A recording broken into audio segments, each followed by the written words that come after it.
Assalamualaikum warahmatullahi wabarakatuh. Perkenalkan, nama saya Dina Yuni Antika dari kelas akuntansi 21A. Di sini saya akan menjelaskan sedikit materi terkait dengan manajemen risiko hukum dan kepatuhan. Manajemen risiko hukum dan kepatuhan merupakan suatu proses yang sangat penting yang secara konsisten dijalankan oleh perusahaan atau organisasi guna mengidentifikasi, mengevaluasi, dan mengelola beragam risiko yang terkait dengan aspek hukum dan kepatuhan yang mungkin mempengaruhi operasional mereka.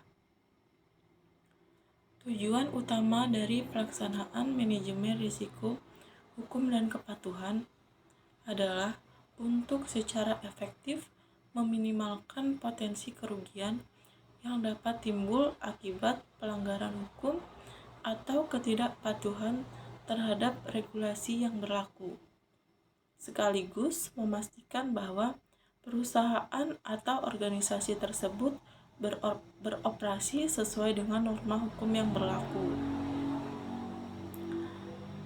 Proses yang kompleks ini melibatkan serangkaian langkah yang meliputi identifikasi secara menyeluruh terhadap potensi risiko hukum dan kepatuhan yang mungkin timbul, evaluasi yang cermat terhadap dampak serta kemungkinan terjadinya risiko tersebut, pengembangan strategi yang terukur untuk mengurangi atau mengelola risiko, implementasi langkah-langkah pencegahan atau mitigasi secara tepat waktu dan efisien, serta melakukan pemantauan dan evaluasi secara berkala terhadap efektivitas dari strategi-strategi yang telah diimplementasikan.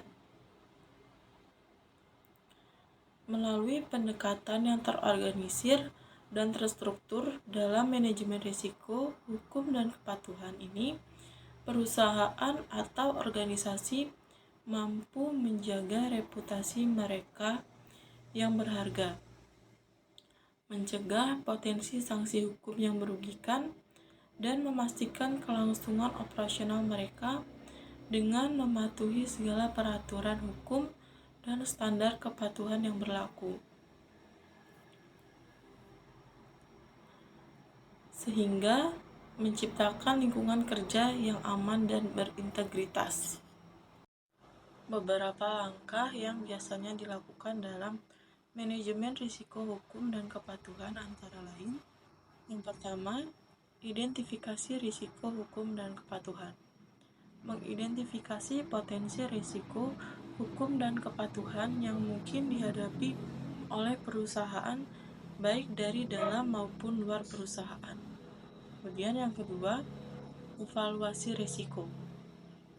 Menganalisis dan mengevaluasi risiko, mengevaluasi tingkat risiko hukum dan kepatuhan yang diidentifikasi untuk menentukan prioritas penanganan risiko.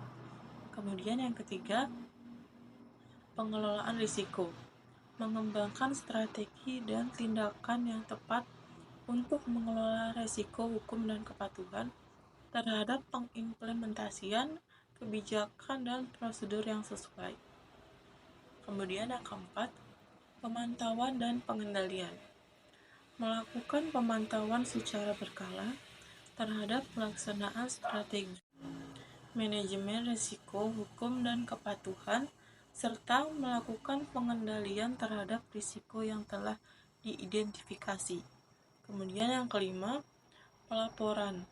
Melaporkan hasil evaluasi dan tindakan yang telah diambil terkait dengan manajemen risiko hukum dan kepatuhan kepada pihak terkait seperti dewan direksi atau regulator. Dengan melakukan manajemen risiko hukum dan kepatuhan secara efektif, perusahaan dapat mengurangi potensi kerugian akibat pelanggaran hukum, meningkatkan reputasi perusahaan, serta memastikan kelangsungan operasional perusahaan dalam jangka panjang.